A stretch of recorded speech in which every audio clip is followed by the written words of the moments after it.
Hey everybody, this is Joe with Buzzer Beater Sports. We just got some MMA news today. We got some fights confirmed, fights in the works, and a re-signee.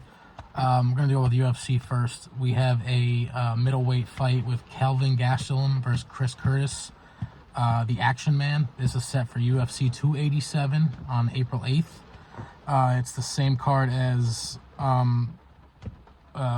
Aljamain Sterling and Henry Cejudo. That's being targeted. Might happen if Aljamain's healthy. And it's also the same card as Joe Pyfer versus Gerald Meerschaert III. That should be an interesting one. Joe Pyfer's up-and-coming guy. Really big, really strong. We'll get to that one. But back to the Gastelum Curtis one. Gastelum is 1-4 in his last 5 fights. He was supposed to fight Nasruddin Imavov. Ended up getting hurt, needed a stitch in his mouth, so Sean Strickland took that one over.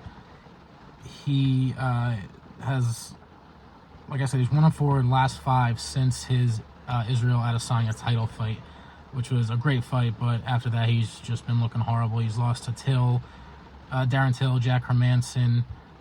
He beat Ian Heinisch after that, and then he ended up losing to Rob Whittaker and Jared Cannonier.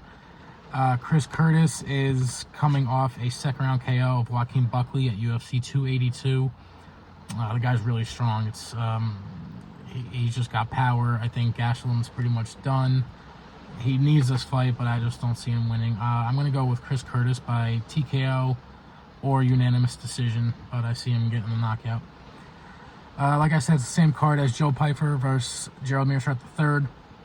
Joe Pyfer's got 10 wins, 9 are by finish. I believe 7 knockouts. He's got 2 losses, though. They're both by finish, and one of them is by sub. And, you know, GM3 is the sub master. He's got 35 wins, and 27 of those are subs. Joe Pyfer, 4 fights ago, lost to Dustin Stoltzfus by KO in round 1 in Dana White's Contender Series. Since then, he's had 3 straight KOs, all in the first or second round. GM3 actually subbed Dustin Stoltzfus at UFC 199 with a rear naked choke, and his last win was a guillotine sub versus Bruno Silva on their versus Cruz fight night. So I'm going with the upset with GM3 to derail the hype train. I think he's going to get the sub, probably round 3. Okay, that same card, like I said, they're targeting Sterling and Cejudo for the Bantamweight title fight, UFC 287.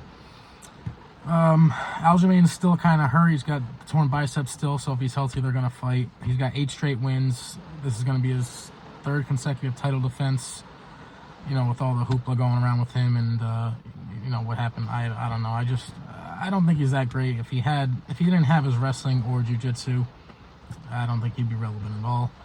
Cejudo's that guy. He hasn't fought, though, since 2020 when he abruptly retired. That night he defeated Dominic Cruz. He was the bantamweight and flyweight champion simultaneously. I'm going to go with him by decision if it ends up happening.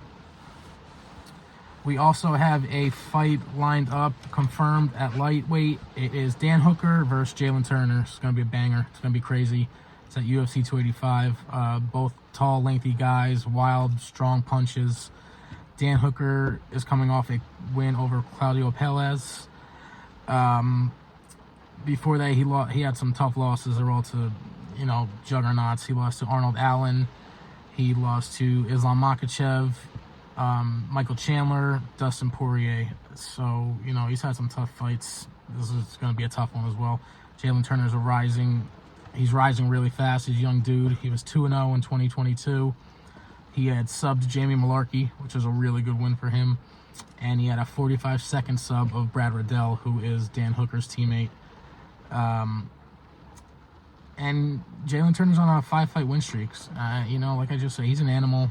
I think he's going to win by finish. It's either TKO or sub, one of them. But he's beating Hooker by finish. And that is at UFC 285, same fight, or same card as John Jones and Cyril Gane. Going to be really good.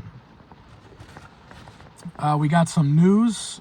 Jamahal Hill, he is now the lightweight champion. He just beat Glover Teixeira.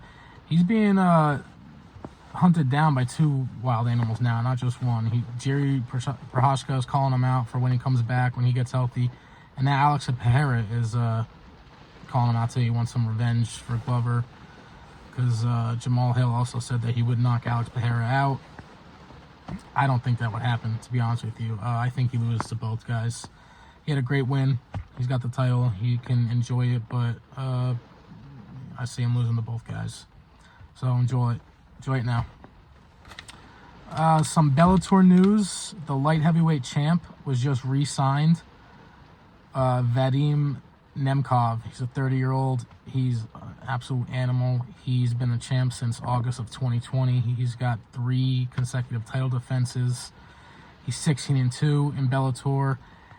His last win was a unanimous decision win over Corey Anderson in the light heavyweight World Grand Prix final, $1 million winner.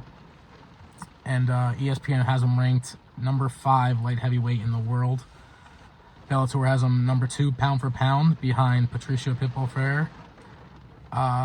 This is a multi-year, multi-fight contract. I don't know the actual details, but it's probably a lot and a long time.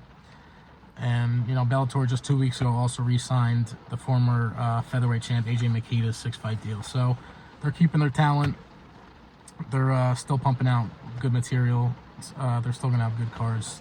I believe the next big fight for them, big card, is March 31st. So that's the MMA news for you today. I'll probably be back tomorrow with maybe some more news, maybe some football, baseball, basketball news, who knows, NHL. We got everything here. Buzzer Beater Sports, everything sports. Like, subscribe. See you on the next one.